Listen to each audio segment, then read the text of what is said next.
안녕하세요. 김지원입니다. 오늘은 채슬리 투자자문의 박세익 대표님 모시고 지금의 이 지정학적 위기 속에서 우리나라가 찾을 수 있는 기회는 어디서 발견해야 되는지 자세히 짚어보도록 하겠습니다. 대표님 안녕하세요. 안녕하세요. 채슬리 투자자문의 박세익 대표입니다. 네, 반갑습니다. 네. 3월에는 이 지정학적 리스크 때문에 증시의 변동성이 굉장히 컸잖아요.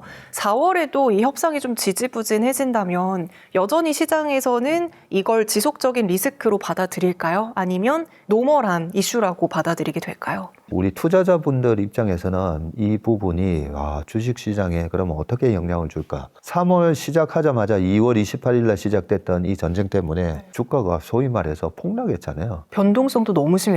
저는 이틀 만에 그렇게 20% 급락하는 것도 처음 봤고요. 하루에 9.11 테러 때 있었던 12%보다도 더 높은 하락률을 기록을 한 걸 보고 와, 이럴 수도 있구나 싶기는 했었는데 그 정도로 이란이라는 나라에 있어서 중동 전쟁은 바로 유가와 직결되다 보니까 맞아요.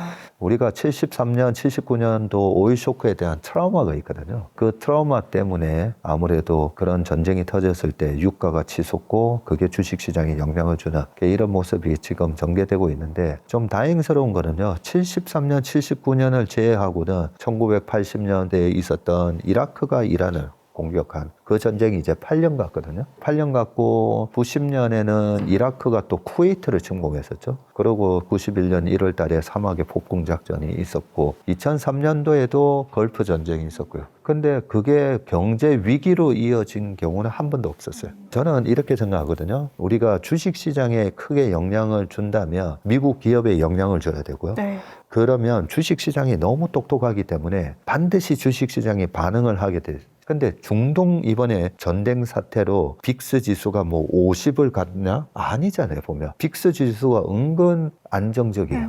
30 살짝 넘었다가 다시 확 떨어졌거든요, 19로. 이런 것만 보더라도 이란, 이스라엘, 미국의 전쟁은 미국한테 그렇게 타격을 주는 뉴스가 아니야 라고 이미 시장이 답을 주고 있다고 생각합니다. 자, 그러면 우리나라의 입장에서는 이 전쟁이 악재일까, 호재일까 보면 유가가 급등하니까 당장 악재였잖아요. 그렇죠. 근데 얼마든지 유가는 제가 봤을 때는 미국이 컨트롤 가능한 것 같아요.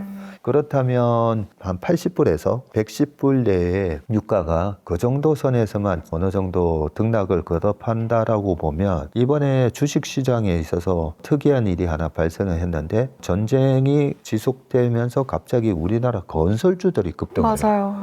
GS건설, DL 옛날에 대림산업이잖아요. 그리고 GS건설뿐만 아니라 예전에 2007년, 8년, 9년, 10년 유가 급등기에 가장 대장주 중에 하나였던 게 삼성 엔지니어링이거든요.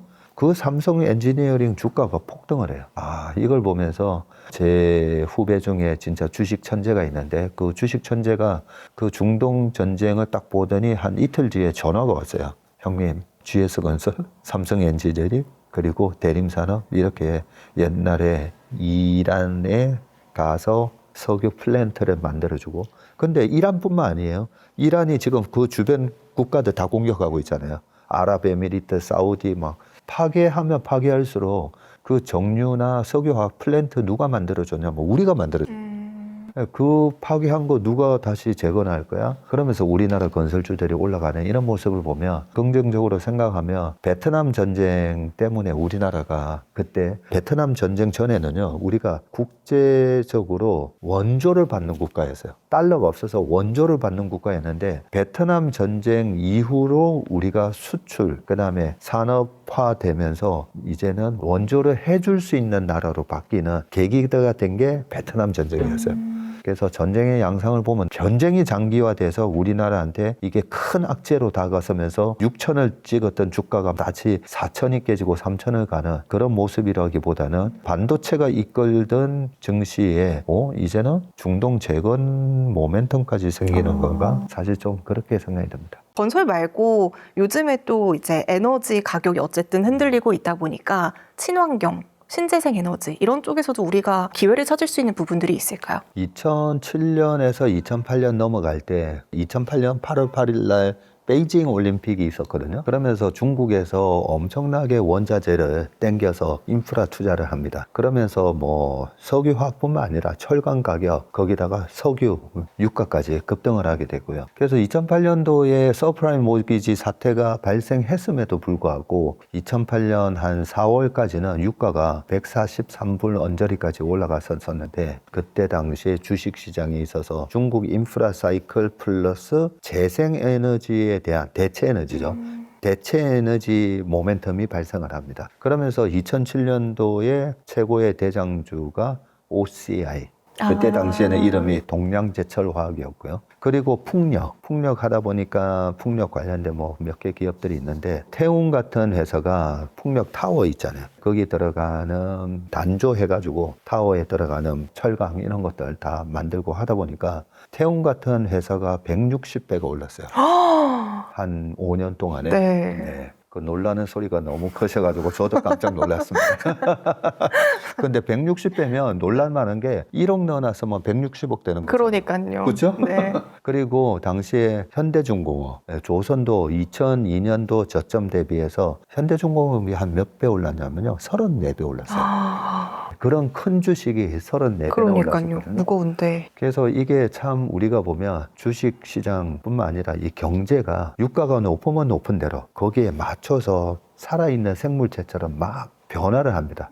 거기에 적응을 한다는 거죠. 적응을 한다는 말이 또 대응을 한다는 말인데, 그렇게 유가가 급등을 해보니까 대체에너지, 풍력, 태양광 이 크게 돈을 벌던 시절이 있었기 때문에 이번처럼 유가가 상당히 위에서 고공행진하잖아요. 그러면 대체에너지가 반드시 부각이 될 수밖에 없어요. 저 당장 보세요. 우리가 지금 기름 넣으러 가보면 뭐야 1680원이었는데 1999원이에요. 제가 여기 여의도에서 이 성수동까지 오는데 이거 거의 1시간 10분 잡아야 될 텐데 막 마음 졸이면서 왔거든요. 근데 차가 생각보다 많잖아요. 보면 확실히 기름값이 올라가니까 운전을 덜 하고 대중교통 이용하게 되잖아요. 똑같아요. 유가가 올라가면 반드시 대체 에너지가 부각이 되게 돼 있고, 그래서 최근에 OCI 홀딩스 같은 주가가 올라가고 CS 윈드 같은 풍력타워 같은 하늘 회사가 다시 올라갑니다. 그런 부분들이 유가가 올라가면 국가적으로도 정책을 그쪽 방향으로 가져갈 수밖에 없고요. 그 2008년에 140불을 겪고 난 다음에 중국에서 보면 에너지 자립을 위해서 풍력, 태양광 전 세계 1등이에요. 연태나 청도나 중국 쪽으로 이렇게 여행을 가보시면 그 서해안 연안에 풍력 타워가 엄청나게 많다는 걸 아마 보실 건데, 그렇게 전 세계적으로 그러고 나서 독일 같은 경우에도 풍력이랑 태양광에 대한 드라이브를 걸었고요. 그때 오바마 정부가 그때 탄생하거든요. 2008년 11월 달에 오바마 대통령이 되고 나서 이 고유가 상황에서 녹색 성장을 얘기하면서 그때 전기차도 얘기가 그때 나옵니다. 그래서 이 대체 에너지뿐만 아니라 어떻게 보면 전기차로 지금 전환하는 걸 더 가속화시킬 수가 있어요. 유가 오른 것만큼 지금 전기료가 급등한 건 아니잖아요. 맞아요. 네, 그러다 보니까 저부터도 회사차로 전기차를 하나 살까? 뭐 이런 생각이 들더라고요. 그래서 이번 중동 전쟁이 대체 에너지를 가속화시키고 거기다 플러스 전기차 최근에 2차 전지 투자하셔가지고 고생하시는 분들 많으신데 충분히 캐점을 좀 겪고 전기차가 본격적으로 지금 다시 확 팔리지는 않지만 ESS 에너지 저장 장치. 그런데 에너지 저장 장치가 왜 갑작스럽게 최근에 이렇게 부각이 되냐면 중국의 한 업체가 그 ESS에 들어가는 인버터가 작년 대비 2배나 늘어난 거예요. 그 전기가 어떻게 보면 우리가 에어컨 안 켜는 밤이나 이럴 때 보면 버려지거든요. 그 버려지는 전기를 재활용할 수 있는 가장 좋은 방법이 ESS예요. 그래서 버려지는 전기 저장해놨다가 쓰면 되거든요. 그리고 최근에 AI 데이터 센터에도 전력 병목 현상이 일어나고 있는데 그것도 남아도는 전기를 저장해놨다가 쓰면 돼요. 그래서 최근에는 그 ESS도 관련해서 2차 전지 배터리 관련된 주가들이 최근에 올라오기 시작했는데 이렇게 고유가가 지속되면 확실히 대체 에너지 쪽, 2차 전지, 전기차의 가속화가 좀 일어날 거다. 분명히 신재생 에너지는 중요하다는 건 사실 잘 알고 있거든요. 근데 주식 투자하는 분들 입장에서는 뭐 태양광, 풍력, 사실 주도주로서 좀 강력한 섹터는 아니잖아요. 뭔가 반짝하다가 이어지지 못하고 긴 시간 동안 뭔가 박스권에서 이제 머물렀던 그런 주식들이 많은데 이걸 우리가 주도주로서 생각을 해야 될까요? 아니면 그냥 이 시대의 변화의 흐름에 맞춰서 포트에 그냥 한해 넣어갈 만한 종목으로 생각을 해야 될까요? 굉장히 좋은 질문을 해주셨는데, 왜냐하면 저희도 주도주 중심으로 공략하는 포트폴리오를 짜거든요. 2007년도에 이런 에피소드가 있어요. 2007년도에 삼성전자의 부사장님이, IR 담당 부사장님이 미래에셋의 박현주 회장님한테 전화를 합니다. 미래에셋 펀드에서 삼성전자를 안 사니까 삼성전자 주식 좀 사달라고 네네. 전화를 합니다. 그런데 거절당했죠. 그때 2007년도에 미래에셋이 공략을 했던 주식은 현대중공업, 거기다가 아까 말씀드렸던 동명제철학이 주도주였어요. 그러면 삼성전자 주가는 그때 당시에 왜 못 갔을까라고 보면 2007년도에는 어떤 일이 있었냐면요. 반도체가 그때 당시는 여전히 치킨 게임 중이었어요. 2009년, 10년, 11년을 지나가면서 엘피다도 망하고 도시바도 망하고 그리고 하이닉스도 망했어요. 그래서 그 하이닉스를 SK텔레콤이 2011년도에 인수하거든요. 그 정도로 안 좋을 때였어요. 또 하나는 2007년도에 그러면 현대차는 잘 나갔냐? 현대차도 주가가 별로 안 좋았어요. 왜 그랬을까요? 일본 환율 때문에. 환율 때문에. 일본도 맞는 얘기도 한데 환율이 어느 정도였냐면 일본 엔화 가치가 높을수록 우리나라 차가 잘 팔리겠죠. 지금 원엔 환율이 뭐 930원, 960원 하잖아요. 2007년도에 740원까지 떨어졌어요. 일본 차의 가격이 훨씬 싸게 팔린다는 거죠. 경쟁력이 없죠. 네.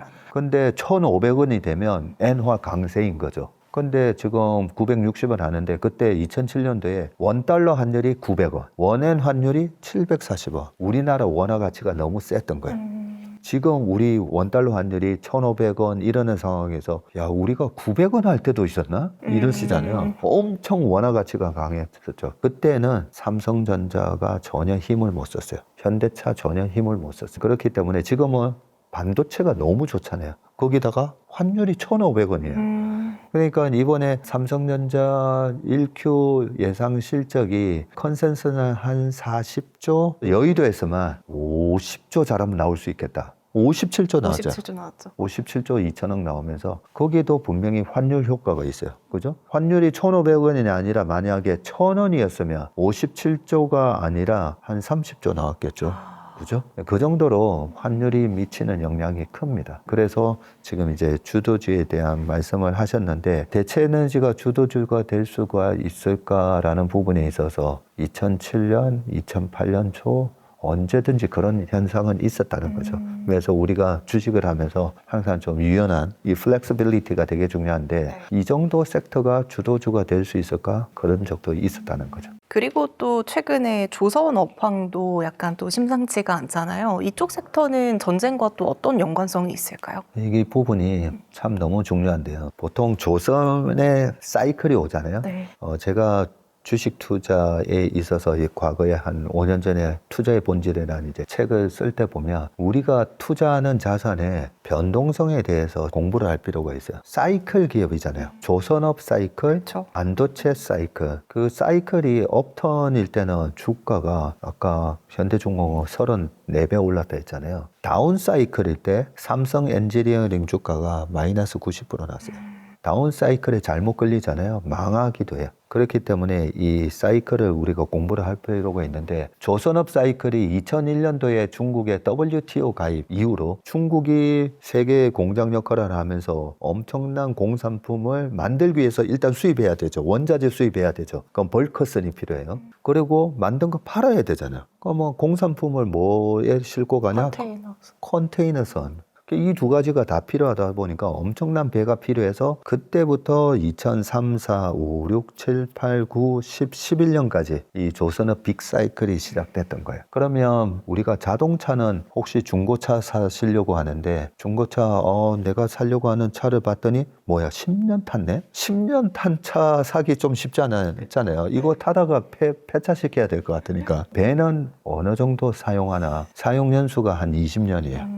그러면 2001년부터 그 조선업 빅사이클 때 우리가 만들어졌던 배들이 2004, 5, 6, 7만 하더라도 20년 됐어요. 자, 20년 됐는데 2020년도에 국제해상기구라고 IMO에서 자, 이제는 유황이 좀 적게 나오는 거 친환경 선박을 써라. 그러면서 스크러버라고 우리 매연 저감 장치 있잖아요. 자, 그걸 달든지 아니면 저유황으로 좀 좋은 친환경 선박. 친환경 선박으로 우리가 휘발유도 뭐 고급 휘발유 있잖아요. 네네. 유황 잘 안 나오는 고급 휘발유 쓰든지 아니면 LNG선 친환경 선박으로 바꾸든지 그걸 얘기한 지가 2020년이었거든요. 지금부터 이제 바뀌는 배는 선박을 교체하려면 다 친환경 선박으로 바꿔야 돼요. 근데 친환경 선박 중에서 대표적인 게 이제 LNG 추진선 같은 거였는데 이는 게 우리나라 한국 조선이 이거 세계 탑이다 보니까 그 빅사이클이 시작됐고요. 그 빅사이클이 시작됐는데 과거랑 좀 다른 점이 있어요. 우리가 조심해야 될 게 예전에는 중국의 조선 캐파가 얼마 안 됐어요. 그리고 일본이 1등이었는데 일본은 노령화돼서 왜 일본이 1등이 아닌가요? 라고 제가 2005년도에 현대중공업 가서 물어봤거든요. 일본이 1등 아닙니까? 했더니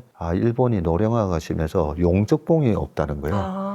네, 그래서 딱 그냥 기성복 같은 8000TU급 자기네들이 만들 수 있는 것만 만들어서 판대요. 그때 우리가 이제 전 세계 1등이 됐는데 지금은 중국의 조선 캐파가 우리보다 더 커요.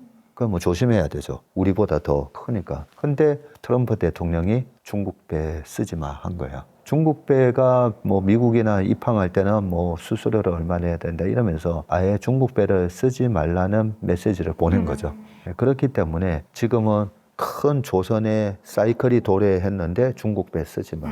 그러면 중국하고 경쟁하면서 그나마 우리나라 살아남아 있는데 다른 데 없어요. 거기다가 하나 더 붙었죠. 트럼프 대통령이 마스가. 근데 마스가가 왜 나왔냐면요. 2025년 작년 기준으로 중국의 군함이 잠수함 포함해서 400척이에요. 근데 미국이 287척밖에 안 돼요. 막강한 공군력을 갖고 있는데 해상 장악을 해야 되는데 그린란드로 가는 북극 항로도 장악해야 되죠. 이번에 호르무즈 해협, 말라카 해협 뭐 중요한 해협들 다 장악해야 되는데 촉수가 부족하네요. 촉수가 너무 부족한 거예요. 저쪽은 400명 나오는데 우리는 287명 40대 30으로 싸워야 되는 거예요. 그래서 야 마스가 하자 해서 미국의 조선을 딱 체크해 봤더니 1년에 2척 1년에 2척밖에 못 만드는 거예요. 그렇기 때문에 미국에서는 동맹 맺자. 네, 한국하고 동맹을 맺고 있는 상황에서 한국조선업에다가 SOS를 한 거죠. 배 만들어줘. 그래서 이게 두 가지 모멘텀이 생긴 거예요. 네. 업황 사이클도 업턴인데 거기다가 미국의 해군력 복원이라는 엄청난 구조적 성장 모멘텀이 붙은 거예요. 그러면 이 구조적 성장 모멘텀이 붙으면 우리가 생각보다 그 사이클이 길고 세게 올라갑니다. 그러면 근데 최근에 조선 별로 못 올라갔는데 최근에 한 6개월 동안은 작년 6월까지는 조방원이었죠. 맞아요. 근데 요즘 6개월은 옆으로 박스권에서 기기만 하고 있잖아요. 왜 그럴 것 같아요? 마스가 안 하나? 안 하지 않죠. 왜 그러냐면 반도체 때문이에요. 수급이 반도체에 더 강. 네, 저희 같은 기관 투자가는 지금 코스피에서 삼성전자 하이닉스가 40%를 차지하잖아요. 작년 6월까지는 삼성전자가 없으면 시장 저절로 아웃퍼폼해요. 삼성전자가 하락하면서 코스피를 끌고 내려가는데 삼성전자를 안 갖고 있잖아요. 그러면 코스피만큼 안 빠져요. 그러니까 시장을 쉽게 아웃퍼폼 했던 거죠. 근데 반대로 삼성전자 하이닉스가 이렇게 강력하게 올라가는데 두 회사 주식을 안 가지고 있잖아요. 네, 그러면 반성문 써야 돼. 작년에 시장이 75.6% 올랐는데 수익률이 뭐 30% 났다. 뭐 이런 회사들도 최근에 있긴 했는데 그러면 투자자들로부터 수익률 부진의 이유가 뭐야? 반성문 써야 되고 왜 반도체 안 채웠어? 네, 그러면서 최근에 나타났던 현상이 6개월 동안 조방원 팔아서 일단 반도체 채워넣. 자, 그러면 저는 이제 기관에 있다 보니까 알잖아요. 여의도 동량을. 그럼 요즘은 반도체 없는 하우스가 있냐? 거의 85%, 90%다 채웠어요. 그렇기 때문에 반도체로의 수급의 이동이 거의 구분능선까지는 이제 왔고, 여기서 팔 거냐 안 팔 거냐의 관점이거든요.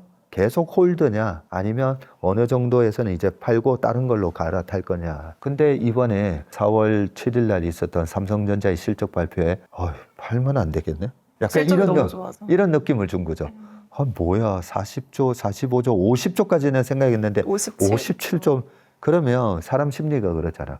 팔면 안 되겠네. 이 심리의 변화가 생겨야 되는데 그 심리의 변화를 만들어내는 거는 아무래도 디램의 스팟 가격이 꺾인다든지 뭔가 기스를 내는 이슈가 발생해야 되는데 현재까지는 지금 7월 달에도 더 좋게 나온다고 하잖아요. 더 좋게 나온다고 하니까 그래서 못 파는 거예요. 그래서 저희는 일단 디램 스팟 가격을 계속 쳐다보고 있거든요. 약간 부정적인 거 하나 말씀드리면 최근에 중동 사태 때문에 어떤 얘기가 있었죠. 헬륨 공급이 제대로 안 될 수가 있다. 또 무슨 반도체의 핵심은 이스라엘에서 가져오고 카타르에서 가져오고 그죠? 이 핵심 소재가 공급이 안 될 수 있다. 2, 3주 정도의 재고밖에 안 남았다. 그러면 반도체를 반드시 써야 되는 핸드폰 메이커 그런 회사 입장에서 반도체 없으면 안 되잖아요. 근데 헬륨이나 이것 때문에 앞으로 생산이 잘 안 될 수가 있대. 그러면 무조건 땡겨와야 되죠. 그쵸. 그래서 3월 달 수출 동향을 보면 반도체 가격이 급등을 했어요. 우리 산업통상부에서 계속 나오잖아요. 수출 동향. 3월 달에 아니 이 중동 전쟁에도 불구하고 반도체 가격이 급등했네. 왜냐하면 미리 땡기는 부분. 그래서 이게 약간 가수요가 있었을 수도 있다라는 생각은 들거든요. 그것 때문에 지금 그 가수요에 의해서 가격이 올랐는데 애널리스트들의 전망치는 이렇게 가격이 오르면 앞으로 380조가 아니라 480조, 그죠? 170조가 아니라 300조 하이닉스 이렇게 전망이 되는데 저는 약간 최근에 올라간 디램 스팟 가격의 상승은 이거는 좀 일시적인 거 아닌가? 이런 의심을 하거든요. 그래서 지금 4월 23일 날 이제 하이닉스 실적 발표하고 나면 5월, 6월, 7월로 가면서 여전히 이번에 실적 전망을 지금 확 다 올려놨는데 이게 유지가 되기 위해서는 디램 가격이 무너지면 안 돼요. 네. 그래서 반도체 디램 가격이 무너지는지 그걸 모니터링을 저희는 합니다. 하다가 이게 약간 일시적인 가수요가 있어서 올라간 거다라고 생각이 들어서 디램 스팟 가격이 좀 빠지면 반도체를 좀 줄여야 돼요. 그러면 줄이고 나서 뭘 살 건가에 보면 무조건 실적 나오는 주식을 사야 되거든요. 그중에 가장 확실한 것 중에 하나가 사실 조선이에요. 그래서 이번에 반도체가 랠리가 1달락이 되면 저는 가장 먼저 치고 갈 섹터 중에 하나는 조선이라고. 여기 반도체에 모여있던 이제 수급이 조선으로 쭉 들어오게 되면 박스권을 탈피하고 다시 오를 수 있다. 올라갈 가능성이 높다고 생각합니다. 그럼 우리가 반도체 쪽을 조금 더 들여다보면 물론 말씀해 주신 것처럼 어떤 숫자적인 측면도 굉장히 중요할 것 같아요. 하지만 시장 전반의 내러티브도 우리가 좀 자극을 해주는 것들도 필요하잖아요. 그러기 위해서는 미국에서 계속 투자가 이루어진다. 소프트웨어 쪽도 돈을 벌고 있다. 이런 긍정적인 얘기들이 조금 더 나와줘야 될 것 같은데 이런 이슈들도 나오게 될까요? 이번 전쟁이 있기 전에 가장 큰 이슈가 언제까지 이 AI 인프라에다가 저렇게 막대한 투자를 할 수 있을까? 그 부분이었고 그러면서 하는 얘기가 돈은 버나?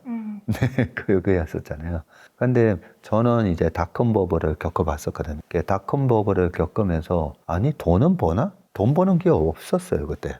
아마존이요 그때 당시에 95% 마이너스가 나거든요. 왜냐하면 돈을 못 벌었으니까. 지금의 넷플릭스가 그때 당시에 비디오 대여하는 회사로 시작을 했었었는데 당시에 그 닷컴이라는 거대한 우리 온라인 생태계가 탄생할 것을 얘기는 해줬지만 온라인 인프라가 어느 정도였냐면요. 전화 모뎀으로 접촉을 했었잖아요. 전화 띠디디디딕 해가지고 전화 연결선이 딱 되면 그 전화 연결선으로 사진 한 장 못 보내요. 네, 사진 한 장 보내려면 거의 1시간 걸려야 되는 그 인프라 자체가 구축이 안 됐고요. 그게 구축이 안 되다 보니까 아무것도 되는 게 없었어요. 그래서 나중에 이 닷컴 관련된 주식이 많이 망합니다. 네, 많이 망하는데 이번에 AI 모멘텀을 쏘아 올린 거는 22년 11월에 있었던 챗GPT였잖아요.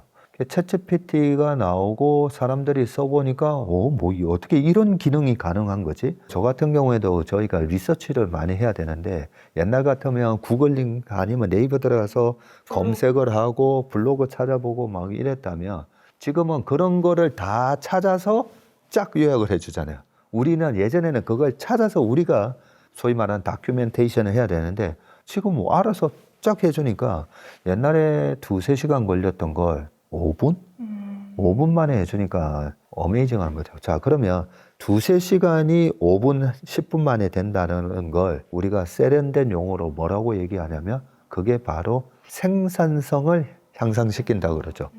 그걸 그냥 우리가 평범하게는 효율성이라고 하죠. efficiency라고 하는데 생산성, 투입한 내 시간 대비해서 훨씬 많은 아웃풋이 나오는 거니까. 그래서 이번 AI 혁명은 생산성을 바로 개선시키는 효과가 있거든요. 그러다 보니까 뭐 난리가 난 거죠. 그런데 지금 이 투자가 어디까지 이어질까를 봐야 되는데 처음에는 마이크로소프트가 투자를 한 오픈 AI가 신나게 이제 질러댔는데 그러면 독보적이었어야 되잖아요.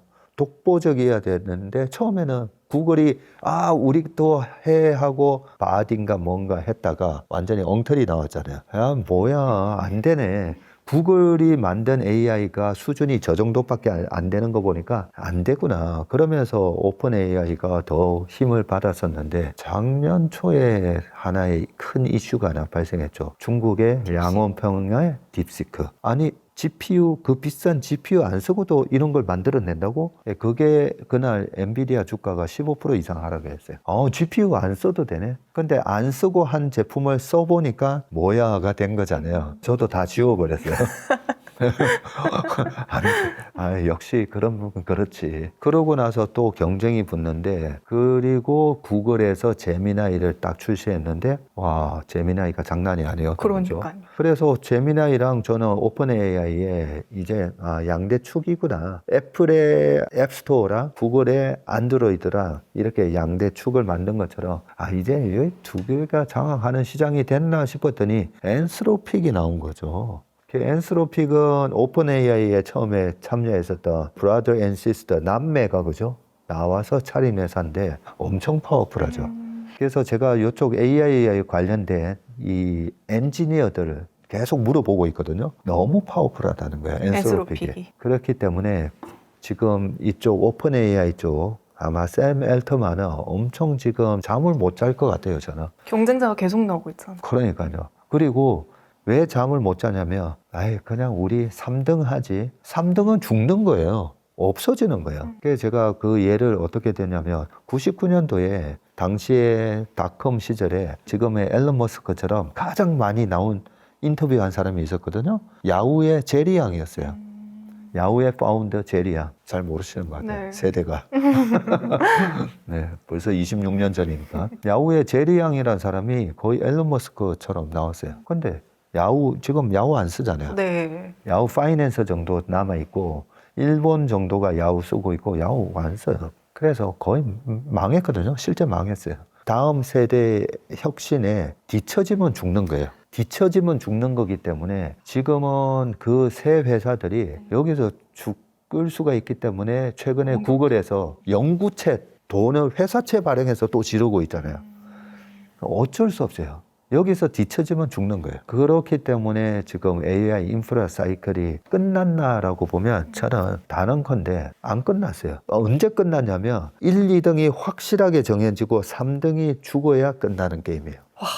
3등이 죽어야 되는데 지금 누군지 모르잖아요. 네. 그래서 3등이 죽어야 끝나고요. 또 하나 긍정적인 게 앱스토어랑 안드로이드를 전 세계가 다 쓰고 있잖아요. 중국 업체들도 안드로이드 기반을 쓰고 있죠. 근데 지금은 중국은 우리는 우리 나와바리 우리는 우리가 할래. 지금 이러고 있어요. 그래서 알리바바, 텐센트, 바이두 하웨이 시켜가지고 우리만의 AI 생태계 만들어. 따로 만들고 있어요. 그러다 보니까 우리 같은 반도체 메모리 회사 입장에서는 너무 좋은 거죠. 이쪽 하나만 질러서도 전 세계가 쓸 수 있는데 중국은 나름대로 자기네들 영역을 따로 만들겠다고 수요가 하니까 계속 생기는 거니까. 양쪽에서 질러주는 거예요. 그게 최근 6개월 동안에 또 반도체 가격의 상승을 이끌었거든요. 그 부분을 보면 중국도 그러면 확실하게 우리가 눈에 들어와야 돼요. 양원평이 딥시크가 됐든 알리바바가 됐든 확실한 중국의 1, 2등이 가려져야 되는데 아직 아니잖아요. 그래서 이번에 인프라 사이클은 과거에 온라인, 그전에는 PC, 한 사람당 원 PC 쓰는 그 시대 때 보면 IBM이 시가총액 1등을 거의 10년 이상 했어요. 지금은 1등 엔비디아가 하다가 제가 봤을 때는 빠르면 2년 안에 저는 1등이 구글로 바뀐다고 보거든요. 구글로 바뀌고 나서 한 10년 갈 건데 그렇게 보면 이번에 AI 인프라 사이클은 최소 2년에서 길게는 한 5년 더 남았다고 생각합니다. 그럼 지금 말씀 종합해 보면 반도체, 조선, 그리고 또 우리가 주목해 볼 만한 섹터를 말씀해 주신다면 어느 쪽에서 좀 기회를 찾아보면 될까요? 제가 저희 고객분들한테 이런 얘기를 많이 합니다. 부동산은 같이 막 올랐다가 같이 빠지고 이러잖아요, 보면. 그런데 주식시장이 참 매력적인 건 뭐냐면 해가 쨍쨍할 때는 우산 장수가 안 되죠. 아이스크림 장수 잘 되겠죠. 그런데 비가 옥수같이 쏟아지는데 아이스크림 안 되겠죠. 우산 장수 잘 되겠죠. 그래서 주식은 유가가 높으면 안 되는 기업이 있고 되는 기업이 있는 것처럼 지금 반도체 때문에 수급이 몰려가면서 안 되는 기업들이 많아요. 수급 차원에서 안 되는 기업들. 그 다음에 유가가 올랐잖아요. 유가가 올라오면서 최근에 나타나는 현상이 있어요. 전 세계적으로 자유소비재가 안 되고 있어요. 재량소비재, 자유소비재, 경기소비재라고 하죠. 우리가 자동차, 핸드폰 내가 이번에 한번 바꿔볼까? 이런 것들. 근데 필수 소비재는 뭐 쌀이 됐든 아니면 반드시 써야 되니까. 그래서 경기가 안 좋아지면 우리가 필수 소비재로 도망가잖아요. 그런데 최근에 유가가 급등을 했어요. 그래서 1680원 하던 주유소가 1990원 되면서 12만 원 해도 풀 탱크가 안 돼요. 안 찾아요. 가득 하려면 15만 원, 16만 원 돼요. 그러니까 일주일에 4만 원씩 16만 원이라는 나의 가처분 소득이 줄어드는 거예요. 월급 올랐어요. 유가 올랐다고 월급 오르는 거 아니잖아요. 네. 우리 유가 연동제 해가지고 월급 뭐 올려주고 내려주고 안 하잖아요. 네. 월급은 똑같아요. 똑같은 데서 이것저것 쓰고 가처분 소득이 100만 원이라면 거기서 유가가 뺏어가는 게 16만 원을 뺏어가다 보니까 뭔가 줄여야 되잖아요. 그렇죠. 뭔가 줄여야 되다 보니까 소위 말하는 경기 소비재들이 다 안 좋아요. 하물며 삼양식품 불닭볶음면조차도 먹고 싶은데 기름값으로 나가는 게 좀 많아서 그래서 요즘 삼양식품도 안 좋고 화장품 쪽도 안 좋았고 소비재 자동차도 안 좋고 하물며 여기 뭐 니쥬란 하는 파마리서치 이런 주가도 다 안 좋아요. 그래서 유가가 어느 정도 안정화되잖아요. 네. 그러면 소비재가 올라올 거예요. 최근에 엔터 우리의 방탄소년단이 돌아왔는데 BTS가 돌아왔는데 광화문 공연 이후 주가가 떨어졌어요. 거의 뭐 25% 급락했어요. 우리 방탄 이제 끝났나 하는데 제가 보면 아니에요. 그냥 전쟁의 영향으로 유가가 올라가면서 가처분 소득이 줄어들면 이런 콘서트에 지출하는 돈이 줄어들면서 전 세계적으로 올해 월드 투어 일정이 잡혀 있잖아요. 혹시 그게 영향을 주지 않겠냐? 이런 것들이 반영되면서 주가 빠진 거거든요. 근데 월드 투어에서 전부 매진되지 않을까요? 그리고 과거에 비해서 티켓 가격이 다 올랐을 거잖아요. 그래서 제가 봤을 때는 BTS가 벌어들이는 이익은 제가 봤을 때 확정인데 이번 유가 상승으로 인해서 전체적인 소비재 이게 왜 전체적으로 떨어지냐면 최근에 글로벌한 그 동향이 전부 ETF 투자하고 있어요. 맞아요. 네, 다 미국뿐만 아니라 우리나라다 전부 ETF 투자하고 있거든요. 그러면 엔터테인먼트 되겠어, 소비재 되겠어 하면서 그쪽에서 ETF 매도하다 보니까 다 같이 도매급으로 다 같이 빠지는 거예요. 되든 안 되든 다 같이. 그래서 저는 반도체가 멈추고 이란 전쟁에 의한 부분이 어느 정도 종전은 아니더라도 안정화하면서 유가가 떨어지면 그 다음에는 소비재가 또 반등이 들어간다 생각합니다. 주식으로 부자 됩시다라는 책을 또 쓰셨는데 네. 주식으로 부자 되고 싶어요. 제가 한 33년 정도 이 바닥에 있으면서요. 네. 가장 안타까운 것 중에 하나가 제가 물어보거든요. 저희 축구하는 후배들한테도 주식 투자하니 하면 한다고 하잖아요. 네. 그러면 안타까워요. 왜냐하면 또 주식으로 돈 못 벌었을 거니까. 그리고 주식 투자를 안 합니다라고 하잖아요. 네. 그래도 안타까워요. 그래서 어떻게 나중에 집 살려고 맞아요. 못 삽니다. 그래서 주식으로 분명히 우리가 돈을 벌 수는 있는데 우리가 뭐 축구 선수 한다고 해서 다 돈 버는 거 아니잖아요. 야구 선수 한다고 해서 다 돈 버는 거 아닌 것처럼 그 분야에 정말 프로가 돼야 되잖아요. 프로가 돼야 되는데 프로가 되기 위해서는 어떤 원칙과 반드시 해야 되는 어떤 기본기 다지기 이런 게 필요하거든요. 네. 근데 그렇게 어려운 건 아니에요. 그렇게 어려운 건 아니기 때문에 우리가 반드시 알아야 될 원칙과 기본기 이것만 지켜도 저는 주식으로 부자가 될 수 있다라는 생각이 들고 실제 저도 그렇고 제 주변에 그렇게 어렵지 않은 원칙을 지키면서 부자가 되는 습관을 지키면서 부자가 된 분들이 많기 때문에 이런 책을 쓰게 됐고요. 그러면 그 원칙이 뭔데 네, 도대체? 네, 그 습관이 뭔데? 이게 궁금하시잖아요. 네. 신문 읽으세요? 신문은 읽습니다. 그래도. 네, 아니 그 연예인 그 말고요. 가십거리 이런 거 말고. 경제, 네. 주식 코너의 카테고리 매일 읽습니다. 읽으시죠? 네, 네. 근데 저는 개인적으로는 사실 한국의 두 대표 경제신문이 있죠. 한국경제신문, 매일경제신문이 있는데 경제신문보다는 저는 일간지를 많이 읽는 편이거든요. 아니 주식하는 사람이 오히려 경제신문 보면 경제에 관련된 것만 딱 압축돼 있으니까 더 좋잖아요. 근데 우리가 지피지기면 백전백승, 지피지기면 백전불태. 원문은 백전불태, 절대 위태로워지지 않는다라는 뜻이거든요. 그러면 지피지기잖아요. 경제를 알고 시장을 모니터링 하는 거는 어떻게 보면 지피에 해당돼요. 근데 지기에 대해서 생각해 보신 적 있어요? 나는 왜 주식 투자로 그동안 돈을 못 벌었을까? 우리가 보통 주식 시장에 있어서 공포와 탐욕이라고 하잖아요. 공포스러울 때 주식을 샀어야 되는데 못 사죠. 어제도 그러더라고요. 축구 후배가 형님 4월 초에 그 트럼프가 구석기 시대 만들어졌다. 그 뉴스에 못 견디고 삼성전자 17만 원에 팔았다는 거예요. 지기에 있어서의 나의 마음은 주식시장에 있어서 투자를 하는데 나는 과연 그 준비된 마음이 있는가? 이 마음을 단련시켰는가 보면 그 단련이 안 됐던 거예요. 근데 그 후배가 뭐 완전히 되게 우람한 체격에 네. 마라톤도 풀코스 마라톤 할 정도로 굉장히 건장해요. 근데 그 마음의 준비가 안 됐던 거죠. 마음의 단련이 안 됐던 거고. 그래서 어떻게 보면 이제 지피지기를 해야 되는데 시장에 대해서도 또 우리가 또 반드시 알아야 되는 게 하나 있어요. 그게 뭐냐면 다들 보면 제 주변에 우리 업계에서 주식으로 망한 분들 아니 정말 저분은 공부 열심히 하고 했는데 왜 망하셨지 보면 그게 있어요. 그 제가 정말 좋아하는 영화 요즘은 왕사남 되게 유행이잖아요. 왕사남이 유행인데 그 왕사남의 똑같은 시대적 배경으로 나왔던 영화가 관상이었잖아요. 관상에서 그 송강호 씨가 그러거든요. 자기 아들 이종석 씨가 죽고 난 이후에 그렇게 얘기해요. 나는 사람의 얼굴 관상만 봤지 시대의 흐름을 못 봤다는 거죠. 시대의 흐름을.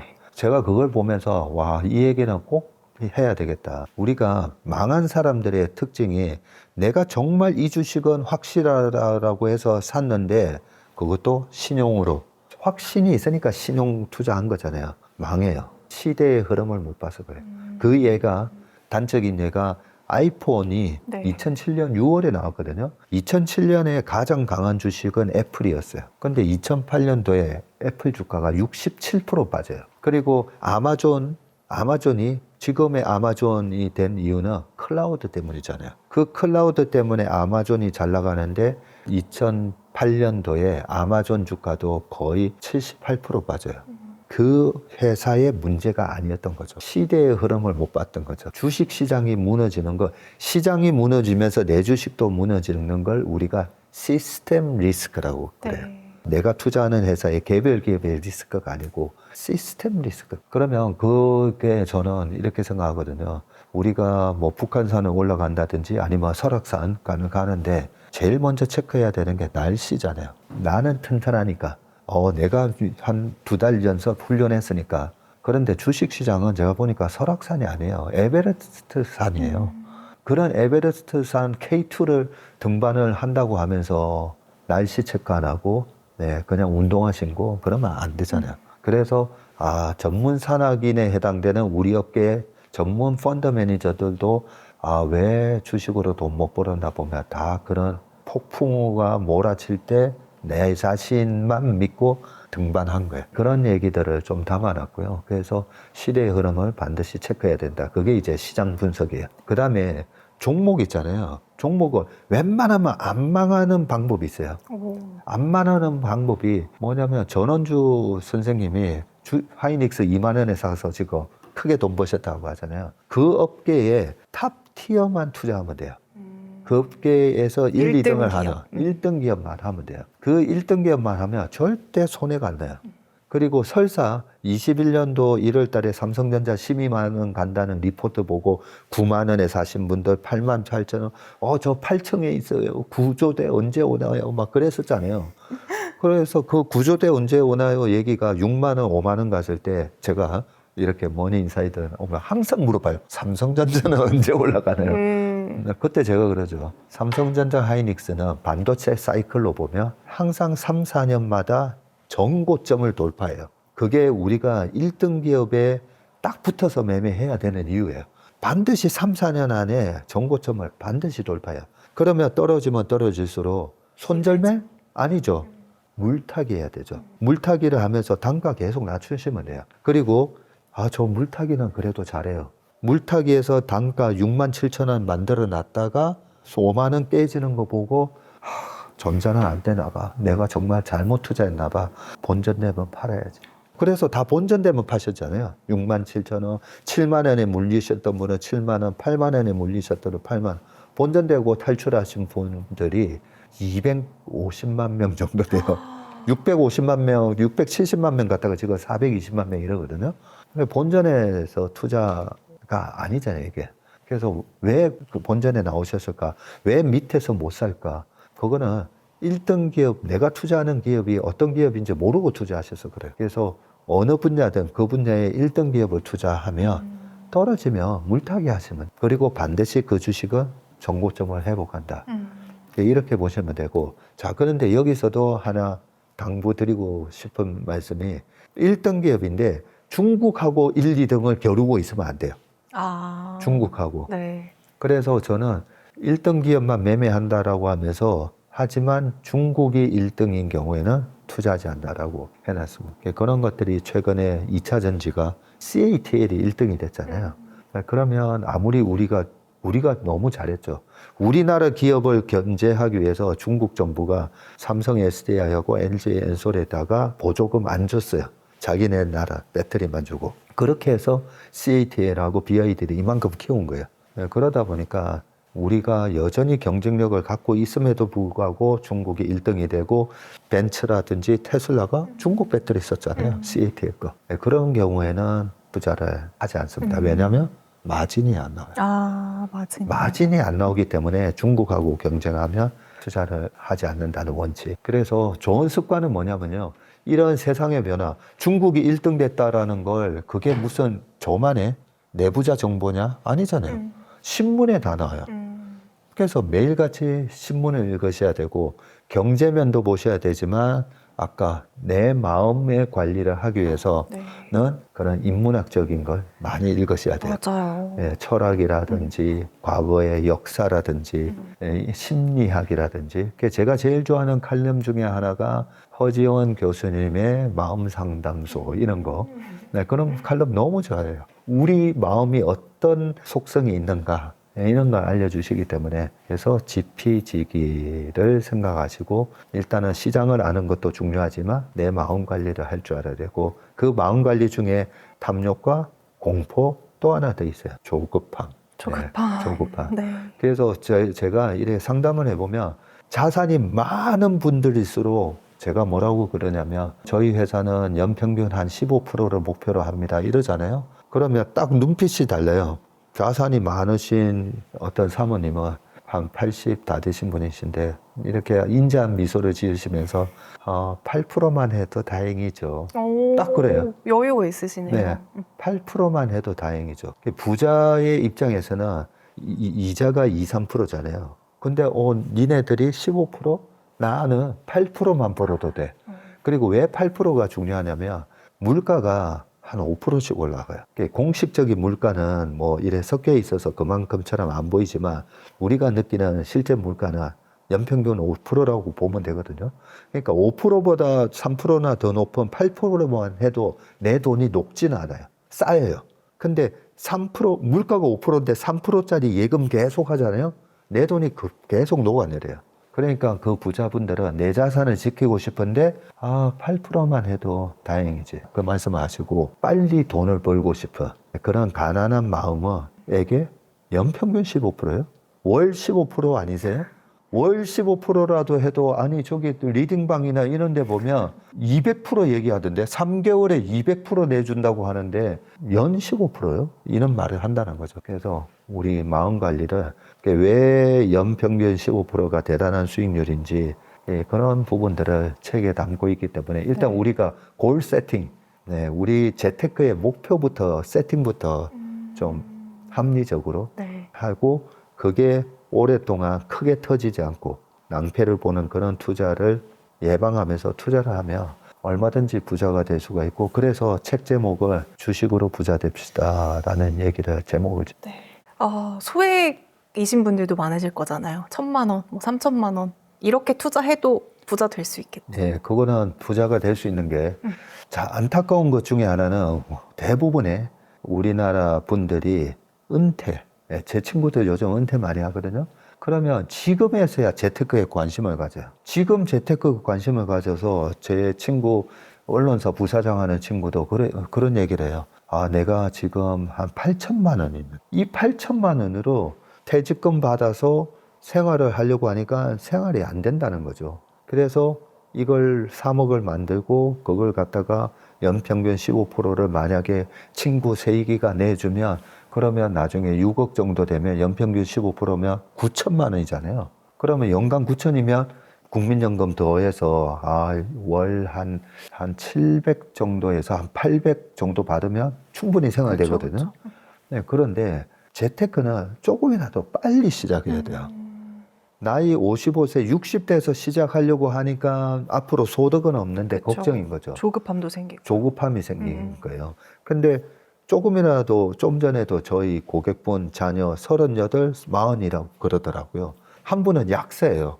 근데 약사로 우리가 일을 하면 좀 더 고소득이긴 하죠. 근데 제대로 된 재테크를 안 해서 돈이 녹는 예금 3% 하고 있잖아요. 아무 소용 없어요. 물가 못 쫓아가면서 다 돈이 녹아내릴 거니까. 그래서 재테크를 해야 되는데 제가 나이 40에 시작하시면 그나마 다행이라는 거죠. 그나마. 자, 왜 다행인지 말씀드릴게요. 어떻게 해서 이제 1억으로 시작을 해요. 1억으로 시작을 해서 연평균 15% 벌잖아요. 그러면 45이 되면 2억이 돼요. 2억이 54가 되면 4억이 돼요. 4억이 55세가 되면 8억이 돼요. 그리고 60세가 되면 16억이 되고 65세 딱 됐을 때 32억이 돼요. 와. 네, 40의 1억이 65세가 되면 36억이 되면 65세부터는 지하철 공짜거든요. 그게 뭐 지공대사? 지하철 공짜로 타고 다니시는. 네, 지공대사 되면서 쓸 일은 많지는 않아요. 그러면 36억 있으면 36억에 15%, 자, 30억으로 15% 수익 내면 얼마예요? 4억 5천이에요. 1년에 4억 5천씩 들어오면 연봉보다 더 크잖아요. 그쵸. 그럼 노후 다 해결되잖아요. 그래서 조금이라도 일찍 시작해야 돼요. 워런 버핏은 11살 때 시작했어요. 11살 때 50만 원으로 시작을 했던 게 연평균 20%의 수익을 내면서 지금 그 어마어마한 재산을 갖고 계신 거거든요. 그래서 빨리 시작하고 그다음에 오래 살아야죠. 건강하게. 네, 건강하게 오래 살고 연평균 15%를 목표로 하는 그런 수익을 목표로 하면 마음이 조급해지지 않아요. 네. 조급하지 않으면 어떤 일이 발생하냐면요. 좀 많이 빠졌는데 1등 기업인데 많이 빠진 주식이 있어요. 그래? 그냥 이 주식 사놓고 뭐 나는 기다리는 건 잘해. 제가 보면 제 주변에 일반인들 중에 주식으로 돈 번 사람은 다 똑같은 얘기를 해요. 아, 저 기다리는 거죠. 엉덩이가 무거우시군요. 네. 그분들 다 돈 벌어요. 근데 돈 못 버는 제 친구는 뭐라고 얘기하냐면 그냥 이거 사라. 그냥 사놓으면 내가 봤을 때 1년에 그래도 30%는 나올 것 같아 하면 아니 저희가 한 달에 30% 나올 걸 좀 가르쳐 달라는 거예요. 한 달에 30%. 그런 거 확신할 수 있는 종목이 어디 있겠어요. 그래서 좀 여유 있게 여유 있는 마음으로 투자하는 게 중요하다. 아, 진짜 이 영상을 보시는 많은 분들 모두 다 같은 생각을 하실 거예요. 주식으로 부자 되고 싶은데 도대체 어떻게 되는 건지 모르겠다 하시는 분들 오늘 이 영상이 굉장히 큰 해답이 되셨을 것 같고요. 특히 주식으로 부자 됩시다. 이 책을 읽어보시면서 기본기부터 시작해서 또 멘탈 관리할 수 있는 방법들도 다 나와 있죠. 네. 네, 같이 참고해 보시면서 저희가 또 주식으로 부자 되는 거 저희 같이 응원하도록 하겠습니다. 대표님 오늘 말씀 감사합니다. 네, 고맙습니다.